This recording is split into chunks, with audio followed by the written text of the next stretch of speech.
para sahabat dari Dr. Maulana Azim yang tentunya sedang menonton channel YouTube-nya Dr. Maulana Azim.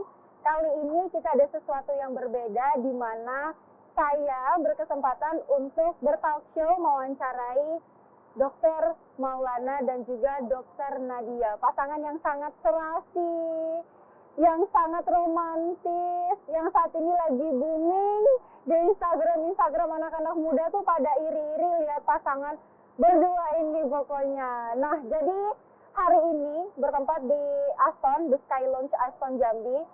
Saya berkesempatan untuk berbicara mengenai, katanya nih ada cerita-cerita yang sangat seru untuk diceritakan dan dibagi untuk teman-teman serta sahabat-sahabat semua mengenai kisah cintanya Bapak dan Ibu.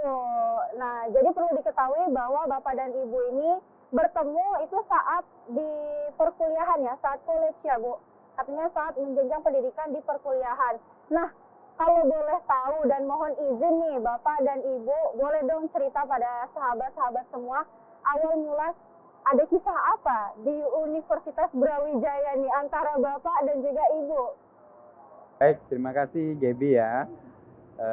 Sore hari ini kita bisa silaturahmi sambil ngobrol-ngobrol santai di Sky Lounge Hotel Aston ya. Saya pertama kali ketemu dengan mantan pacar ya, istri saya, nggak pacaran soalnya kami ini. Istri saya ini pertama kali bertemu ketika kami sebagai mahasiswa undangan seluruh Indonesia itu ada 20 orang yang menjadi mahasiswa PMDK namanya dulu, 20 orang yang berprestasi dari berbagai wilayah di Indonesia. Saya mewakili Sumatera waktu itu, Ibu dari Jawa Timur, dari Malang. Ketemulah 20 orang itu pada saat anak-anak lulusan SMA yang lain masih sibuk, UMPT kami sudah dikumpulkan karena kami undangan. Nah, pada saat itulah saya ketemu pertama kali dengan sama bidadari cantik yang berjilbab biru hari ini. Iya, kita biru semua nih. Nah, ketemu pertama di situ dari 20 anak kan yang asli Malang, Arema, yang tinggal di Malang kan Nadia ya. Saya kan pendatang. Ke Malang baru pertama itu. Jadi banyak hal yang kita ingin tahu tentang Malang, nyari kos, ya kan, persiapan berbagai hal, namanya juga orang baru pindah ke kota yang baru. Nah, Nadia itu orangnya baik, apa yang kita tanyakan dijelasin, ramah, ya kan, kemudian ya menjadi tuan rumah yang baik lah, karena dia kan orang Malang satu-satunya, berdua. Nah, kami di situ ya interaksi biasa, tapi bagi laki-laki ya sudah melihat satu pinter ya kan, karena utusan, kedua ramah, baik gitu. Jadi ya itu kesan pertamanya. Hari-hari pertama kami di Malang ketemu, ngisi-ngisi formulir, ngerjain tugas dan lain-lain. Banyak yang membuat saya berkesan adalah keramahannya, kebaikan. Ramahnya dari seorang ibu Dr. Hajah Nadia Maulana SPOG. Nah, kalau saya barusan sudah mendengar ceritanya dari Pak Maulana, sekarang boleh dong dengar ceritanya dari Ibu Nadia nih, mohon izin Ibu. Mungkin awal mulanya ketemu kisah di Brawijaya itu seperti apa kalau versinya Ibu nih? Ya, awal ketemu dengan Bapak ya pada saat itu saya melihat sosok yang apa ya, curious gitu, jadi pengen tahunya tuh tinggi. Jadi kalau bahasa sekarang tuh kepo ya Bu ya?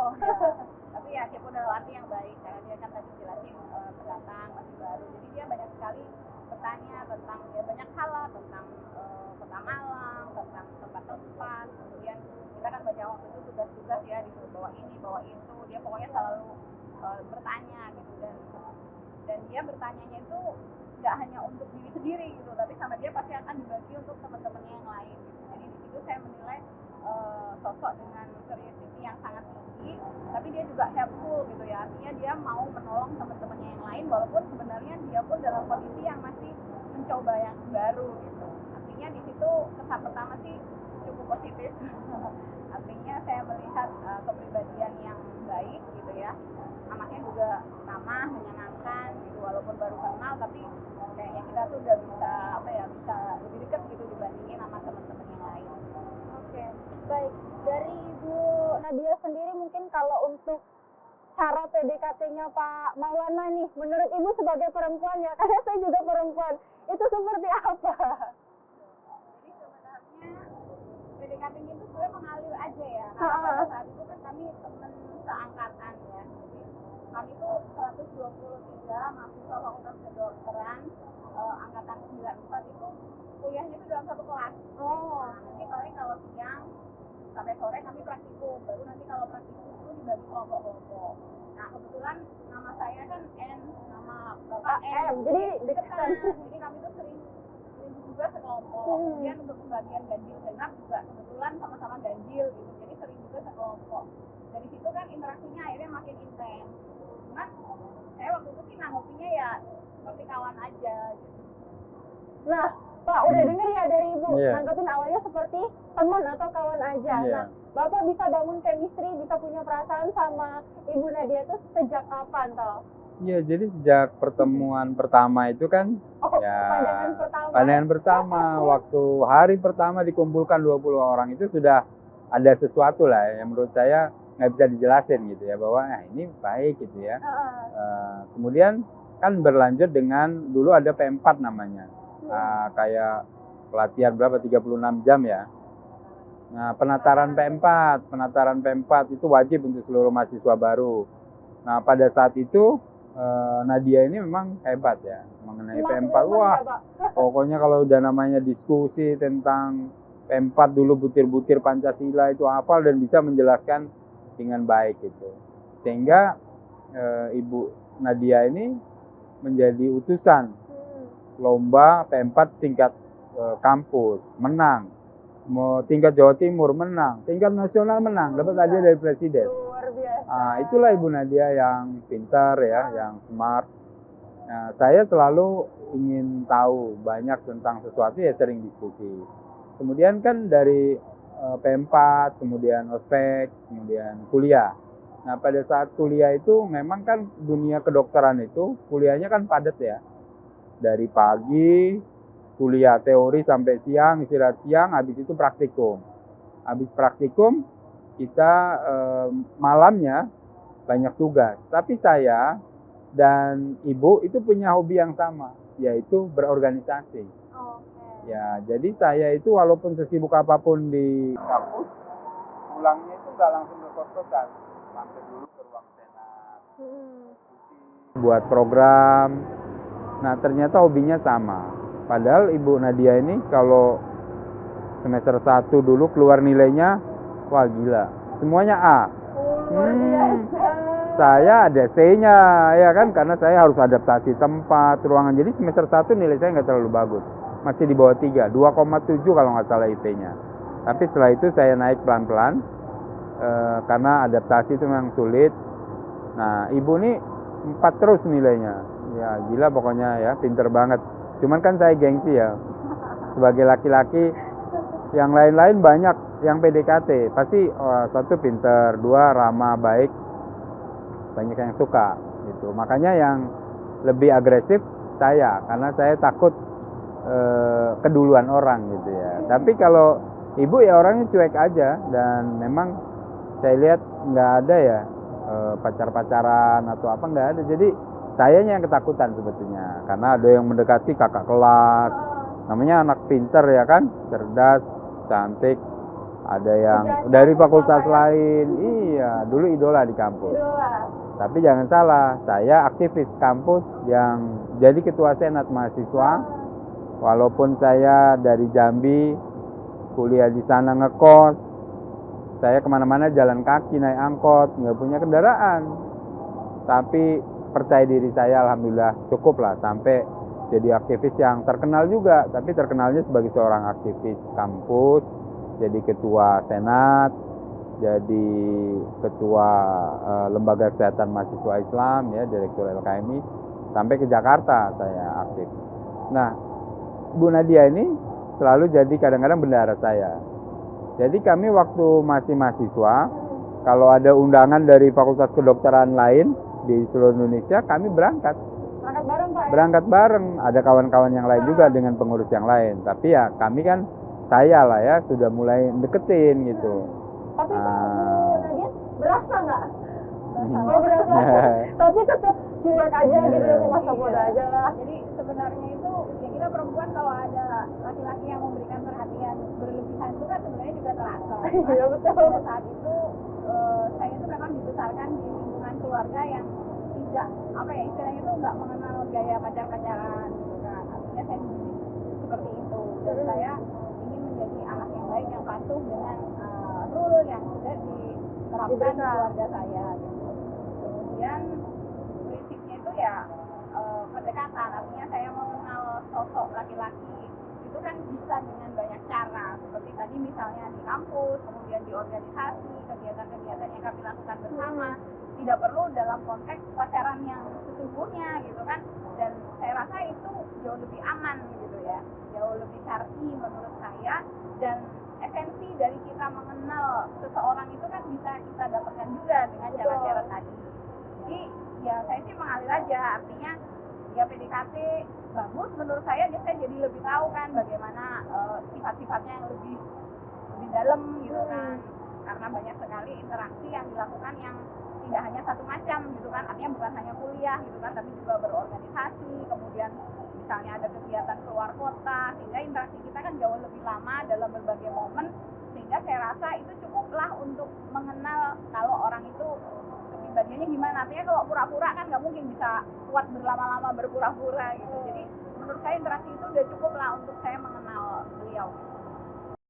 Kali ini cerita kisah cintanya Pak Maulana dan juga Ibu Nadia. Nanti kita sambung lagi karena ada suguhan minuman nih dari Aston Jambi tentunya. Boleh Mas?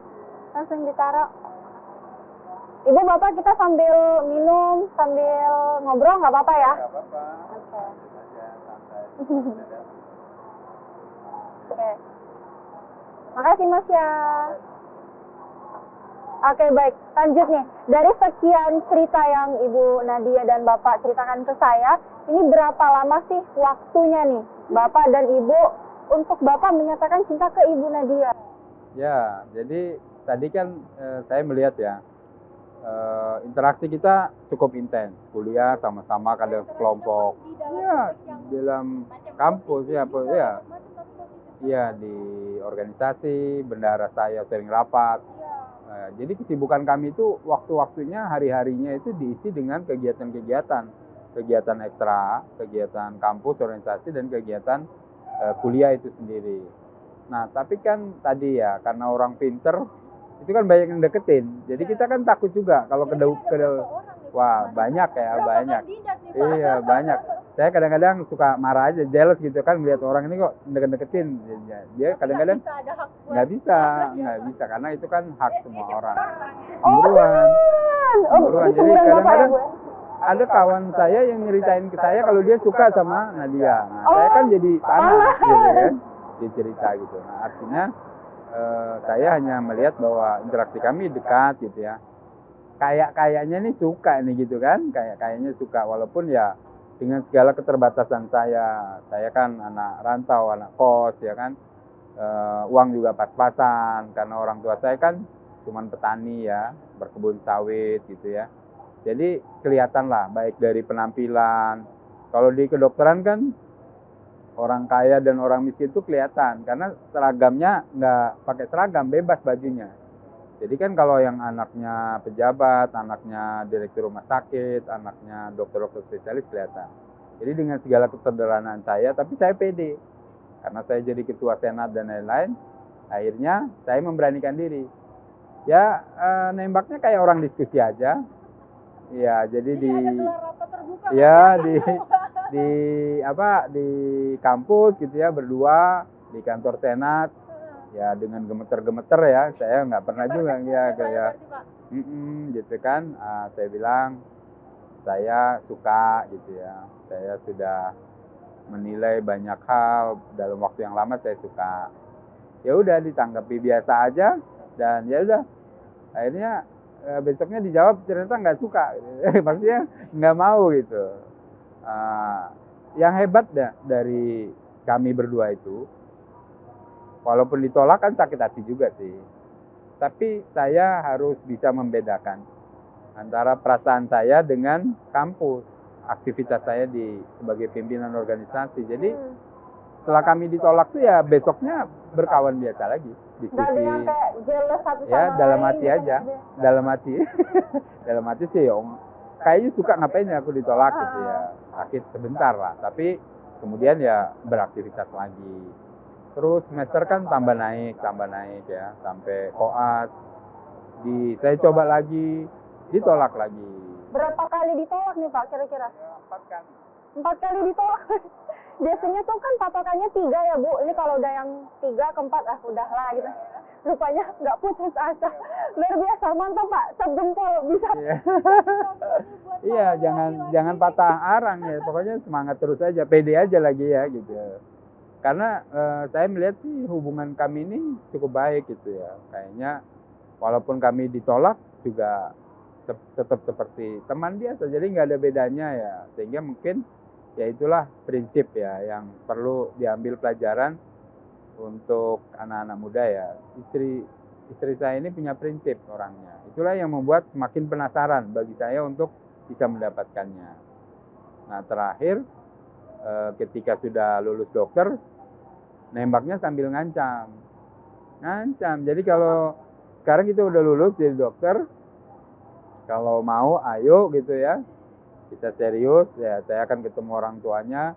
Tapi kalau nggak mau ya saya pulang ke Jambi, saya mau nikah di Jambi gitu. Nah, ternyata suka gitu ya. Jadi yang 4 kali nembak itu belum tentu nggak suka, ya kan? Ada perasaan, cuma Iya. lebih memilih kalau harus ada kepastian ya Bu Iya. ya.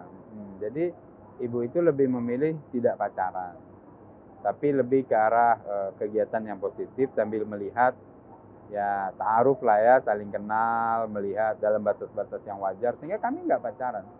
Tapi begitu lulus jadi dokter, nah barulah kami membangun komunikasi dengan keluarga, bahwa kita saling menyukai dan seterusnya itu. Tapi itulah prinsip Ibu Nadia. Mungkin kalau kita masih kuliah, sudah ada ikatan dan lain sebagainya, mungkin malah nggak jadi suami istri. Jangan-jangan putus di tengah jalan, atau juga kuliah jadi terganggu, tidak bisa aktif dalam satu organisasi karena sudah ada perasaan di sana.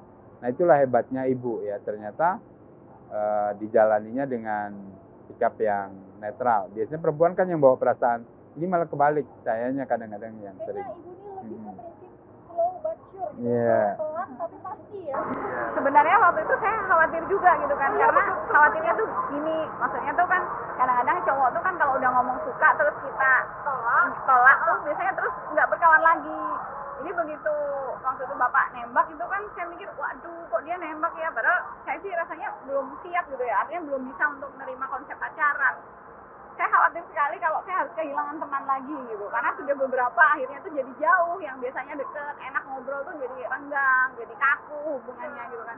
Jadi saya tuh sempat mikir, aduh nanti kalau ini ditolak bakal kehilangan temen nggak ya gitu.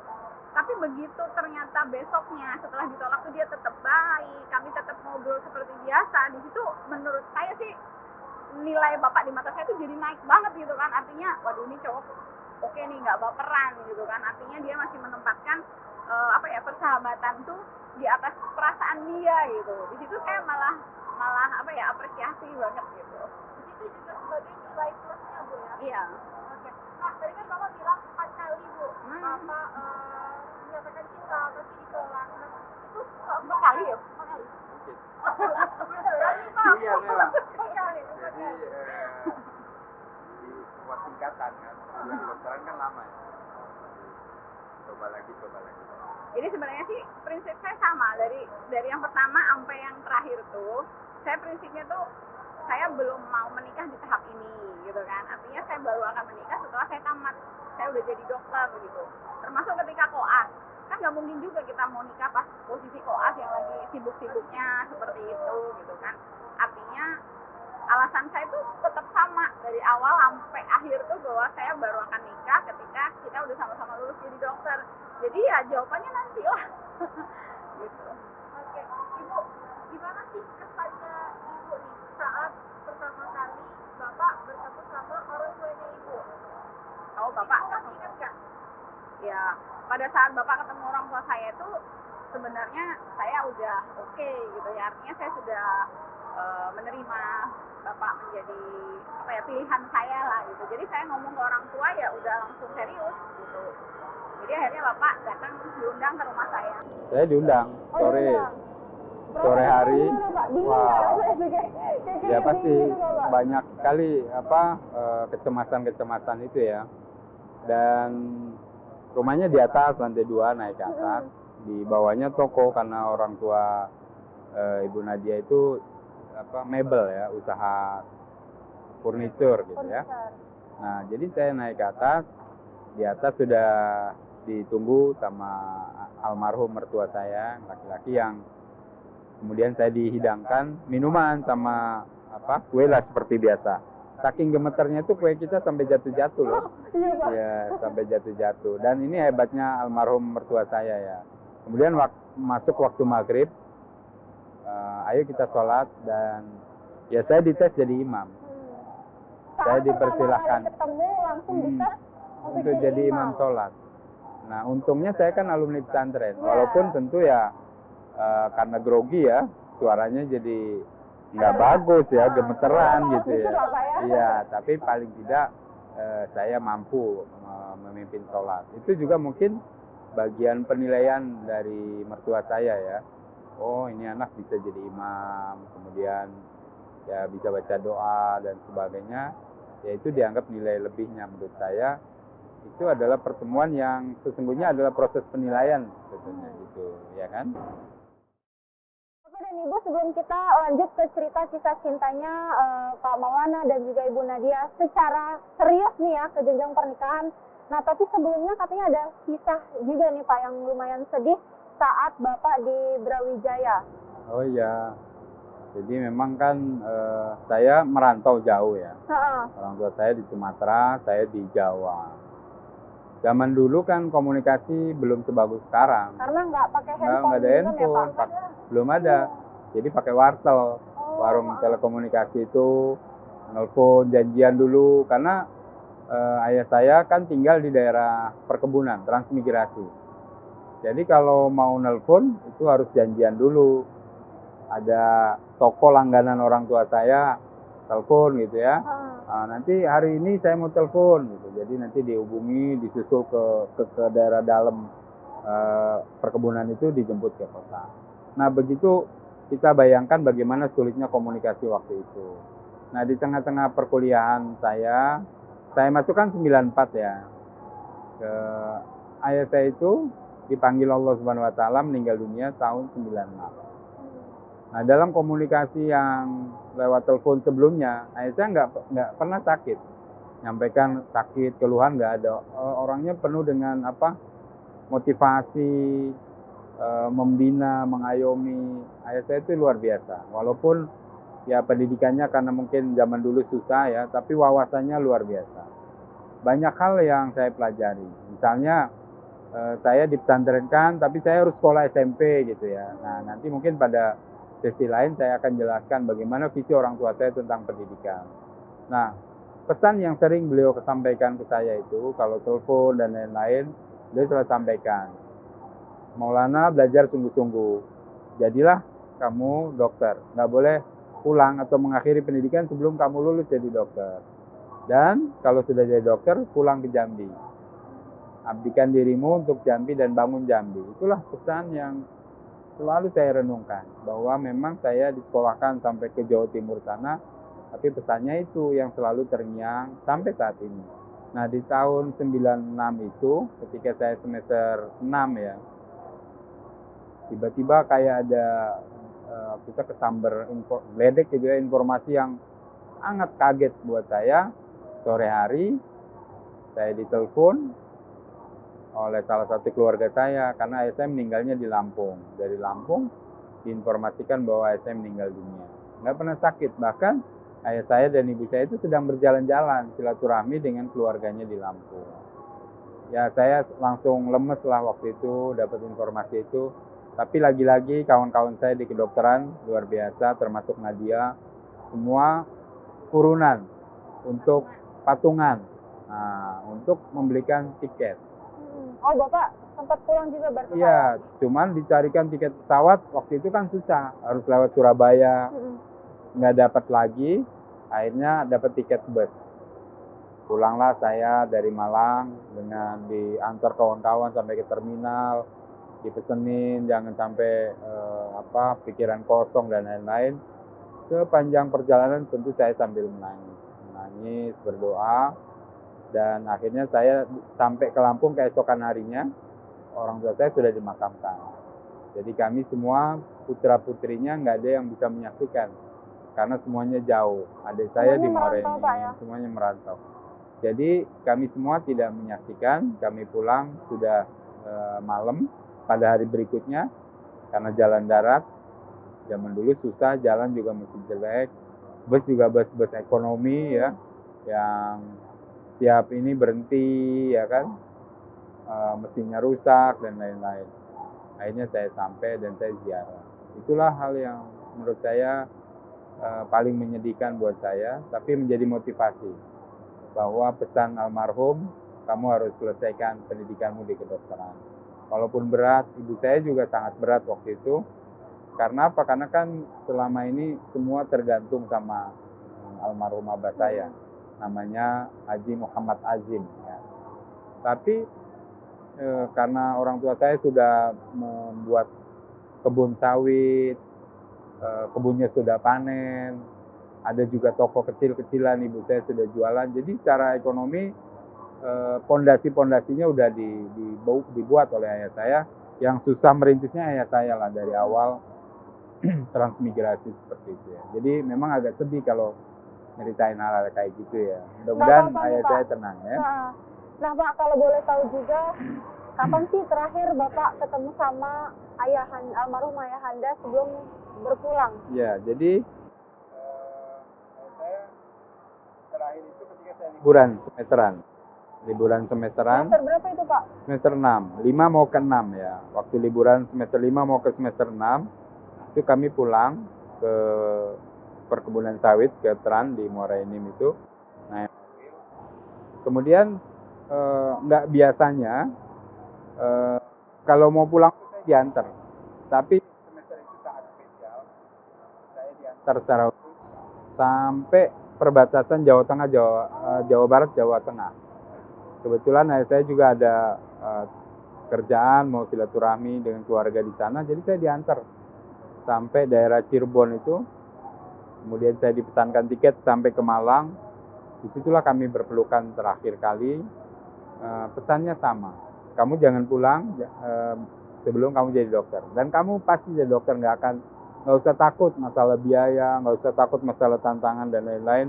Kamu akan pulang jadi dokter dan jangan lupa pulang ke Jambi. Itulah pesannya, supaya bisa membangun Jambi dan menolong adik-adikmu, menolong ponakanmu, keluargamu, angkat derajat keluarga, anak-anak, keponakan. Ya itulah yang terus menginspirasi saya, sehingga setiap saat saya selalu berpikir bagaimana saya bisa memberikan manfaat ya, membangun usaha, memberikan lapangan kerja, sehingga sekarang alhamdulillah keponakan-keponakan saya banyak yang kerja bersama saya. Alhamdulillah, berarti pesannya dari almarhumah itu sendiri pun sudah Bapak laksanakan, dan alhamdulillah sampai saat ini insya Allah almarhum pun melihat ya Pak dari surga bahwa anak yang sudah dipesan sama almarhum sudah sukses, alhamdulillah. Apalagi mendapatkan Ibu Nadia nih.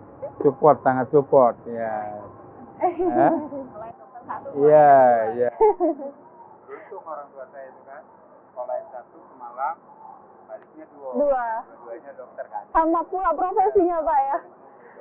Oke. Jadi orang tua itu sama dengan doa ya. Iya, saya melihat mungkin juga dalam doa-doa ya. Makanya keberhasilan ya apa yang saya lakukan ini dilangkahi dan dibarengi oleh doa orang Pak ya. Oke. Bu Nadia, untuk pertama sekali nih Bapak menyatakan cinta ke Ibu, itu langsung diterima kah atau bagaimana ceritanya? Ya, setelah yang keempat tadi, yang terakhir tadi. Iya. Yang terakhir tadi ketemu sama mertua ya Bu ya? Ya, yang terakhir tadi masalahnya kan saya udah lulus, ya kan. Kemudian selama interaksi yang 6 tahun itu, saya tentunya kan melakukan penilaian, ya kan. Saya melakukan penilaian bagaimana sih kriteria suami yang baik secara Islam tentunya gitu kan. Yang pertama adalah lihat agamanya, dan alhamdulillah dari sosok Pak Maulana dari sisi agama sih Masya Allah ya baik, artinya dia paham tentang ajaran agama Islam karena dia kan sempat di pesantren juga, kemudian SMA-nya juga di Madrasah Aliyah gitu. Kemudian itu juga dipraktekannya dalam kehidupan sehari-hari. Artinya dalam beberapa momen misalnya harus memimpin sholat, dia akan tampil menjadi imam yang baik. Kemudian ketika ada acara harus membaca doa, dia sangat fasih membaca doa. Artinya saya lihat pengetahuannya itu diimbangi dengan prakteknya sehari-hari. Ketika kami ada acara misalnya masuk waktu sholat, dia akan selalu mengingatkan kawan-kawan semua untuk yuk kita sholat. Gitu. Artinya leadership-nya juga sangat bagus. Kemudian yang kedua, itu pasti kita lihat adalah, kalau ngomong kepribadian bukan mobil pribadi ya, tapi pada personality ya, jadi akhlak. Nah, kalau istilah agama Islam itu akhlak. Bagaimana kita tentunya ingin mempunyai calon suami yang akhlaknya baik, gitu. Penyayang, penyabar, ya kan, saling memahami pasangan seperti itu. Dan itu memang saya lihat sangat dominan dalam kepribadian beliau sehari-hari gitu, bagaimana beliau memimpin organisasi dengan sangat demokratis, kemudian bagaimana dia begitu ringan tangan menolong orang lain yang kesusahan, walaupun pada saat itu beliau sendiri pun juga dalam keadaan yang sedang susah gitu, tapi dia selalu merasakan bagaimana kesusahan orang lain dan selalu ingin berusaha untuk menolongnya dengan cara apapun yang beliau mampu sesuai dengan keadaan saat itu gitu. Kemudian berikutnya adalah tentunya etos kerja gitu ya. Saya melihat beliau mempunyai etos kerja yang baik, artinya seorang pekerja keras, artinya bukan orang yang gampang menyerah dengan keadaan ataupun dengan tantangan gitu. Artinya saya melihat ya, walaupun sekarang memang pada saat itu maksudnya ekonomi masih susah, dia bukan anak orang kaya, tidak punya apa-apa, tapi setidaknya etos kerja yang baik ya kan, ketahanan untuk menghadapi segala macam bentuk tantangan itu modal yang jauh lebih besar daripada money ya, daripada harta apapun gitu. Nah, dari beberapa hal tadi tentunya saya menyimpulkan bahwa sebenarnya untuk kriteria suami idaman beliau ini udah masuk gitu. Maka saatnya saya beranikan diri untuk ngomonglah ke orang tua saya.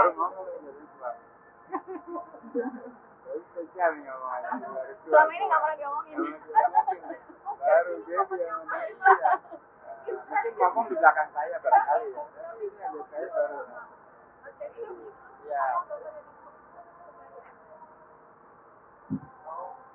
Oke, baik, setelah cerita panjang mengenai kisah cintanya Bapak dan Ibu, perkenalannya, terus bangun chemistry sama-sama, terus ternyata ada tolak-menolaknya nih dari Ibu Nadia Maulana. Nah, ini kita mau cerita ke jenjang pernikahan. Itu ceritanya gimana, Bapak? Ya, jadi ketika sumpah dokter, saya ajak ibu saya ke Malang. Ya, tentu satu kebanggaan untuk melihat saya disumpah menjadi seorang dokter. Dan saat itu sumpah dokternya kan sama-sama. Kami lulusan angkatan pertama di angkatan kami. Nggak banyak sih, tapi itu gelombang ke-1.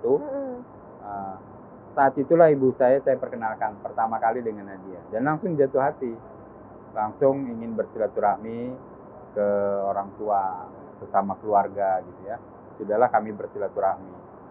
Kami rasanya sudah cocok. Tapi setelah itu Nadia keterima spesialis karena lulusan cum laude, dapat fasilitas khusus spesialis. Nah, spesialis yang dipilih adalah kandungan. Spesialis kandungan itu sekolah cukup berat sehingga nggak boleh hamil. Akhirnya saya berunding, saya bilang ini adalah kesempatan. Biarlah kita menunda sementara. Yang penting kita sama-sama saling meyakini, saling percaya. Saya akan PTT ke Jambi, mengabdikan diri di Jambi sesuai amanah orang tua saya. Jadi saya ke Jambi, istri saya melanjutkan sekolah, belum ada pernikahan. Itulah saya memberikan peluang ya untuk siapapun ya, termasuk istri saya lah khususnya, itu berkarir sesuai dengan kemampuannya. Oke, jadi tapi itu kondisinya belum menikah Pak ya? Belum, 3 tahun kami tunda. Setelah 3 tahun, menjelang lulus ya, chief namanya udah senior, barulah kami lamaran.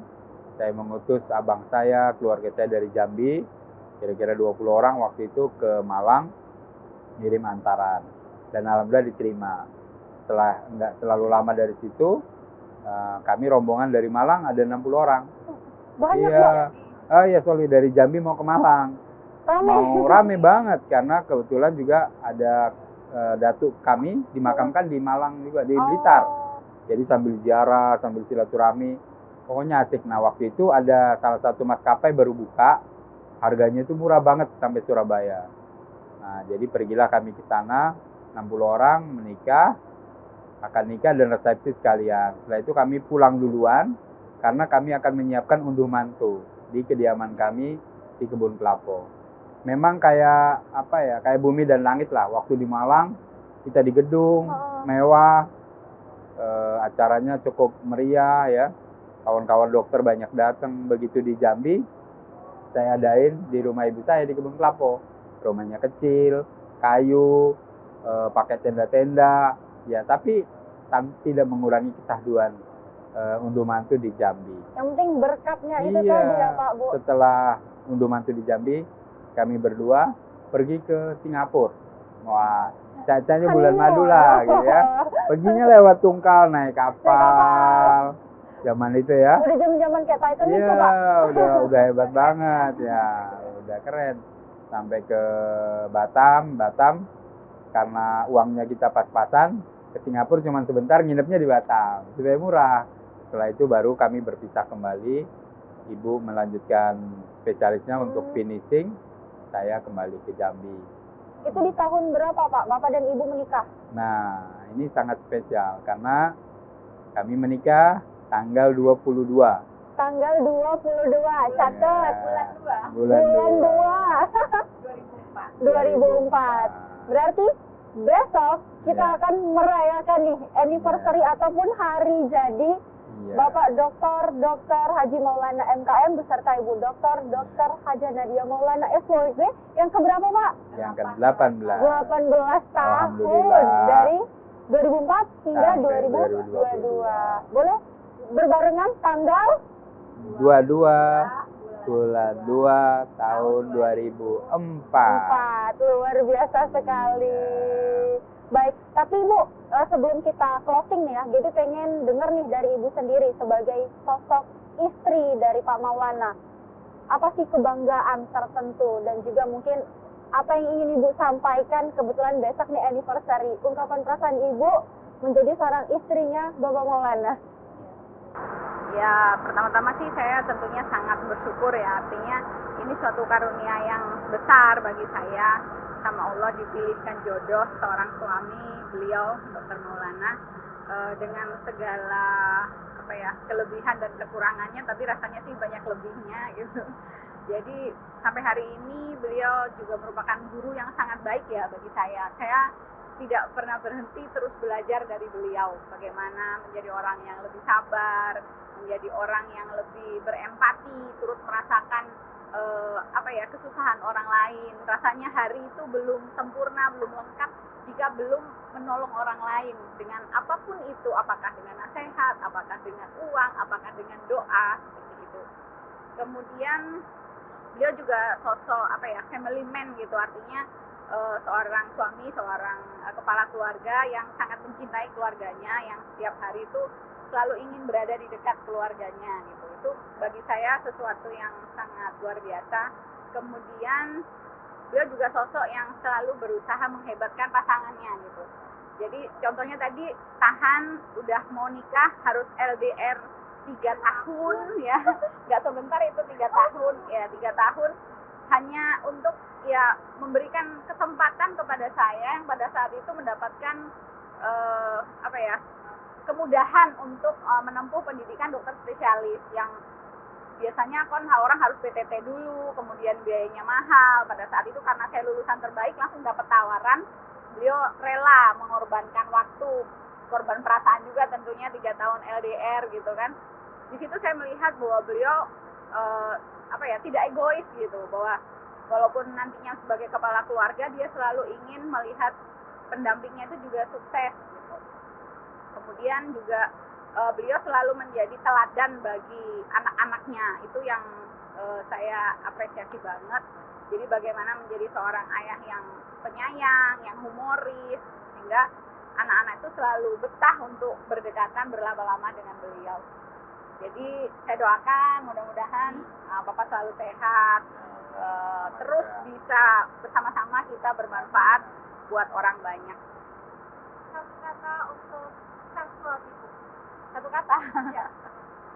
Apa ya? Perfect. Luar biasa. Ya. Kalau Ya. dari Bapak ke Ibu? Ya, ibu juga istri yang tangguh ya. Kami banyak cobaan, banyak tantangan, merintis usaha, ibu selalu memberikan dukungan. Bahkan ketika kita sedang terpuruk pun, ya saya ambil contoh ketika kami pilkada kalah, yang saya takutkan adalah istri saya, misalnya apa, sedih atau apa. Nanti istri saya bahagia, damai-damai saja, itulah yang membuat saya kuat. Istri yang paling tangguh menurut Luar saya. biasa sekali. Nih, jadi untuk sahabat-sahabat Dokter Maulana yang sedang menonton channel YouTube ini, kalau mau mendapatkan inspirasi, mendapatkan sesuatu hal yang keromantisan yang hakiki dari Bapak dan Ibu, bisa nih di follow Instagramnya Ibu, karena selalu ada sesuatu hal yang berbeda, terus ada tips and trick juga. Boleh Bu, namanya username Instagramnya apa Bu? Nadia Habudan. Nadia Abudan, nanti ada nih ditayangin di bawah ini. Kalau Pak Maulana? Dokter Maulana.Azim. Oke, untuk Ibu username-nya adalah Nadia Abudan dan Bapak Dokter Maulana.Azim, karena akan selalu update terus nih kegiatan-kegiatan Bapak dan Ibu, termasuk saya yang selalu mantau instastory-nya Bapak dan Ibu, apalagi iya. kalau misalkan sudah ada video-video yang keromantisan Bapak dan Ibu ini. Ya Allah, Terima luar kasih. biasa sekali. Selalu menjadi inspirasi dan selalu menjadi orang yang memberikan manfaat yang banyak. Amin. Ya Bapak dan Ibu ya. Amin. Ya. Oke, jangan lupa untuk sahabat-sahabat di YouTube ini untuk di subscribe dan juga like tayangan-tayangan sebelumnya, dan nantikan kami lagi di tayangan selanjutnya karena masih banyak sesuatu hal yang akan kita bahas dari Pak Maulana dan juga dari Ibu Nadia tentang banyak ya Pak. Kita Ya. mau membahas tentang pendidikan, Ya. terus tentang kesehatan, tentang kesuksesan Bapak juga ya, terus juga tentang Ibu dalam membangun rumah tangga beserta mendidik anak-anak Bapak dan Ibu. Baik, terima kasih. Saya akhiri, wabillahi taufiq wal hidayah. Wassalamualaikum warahmatullahi wabarakatuh. Waalaikumsalam warahmatullahi wabarakatuh.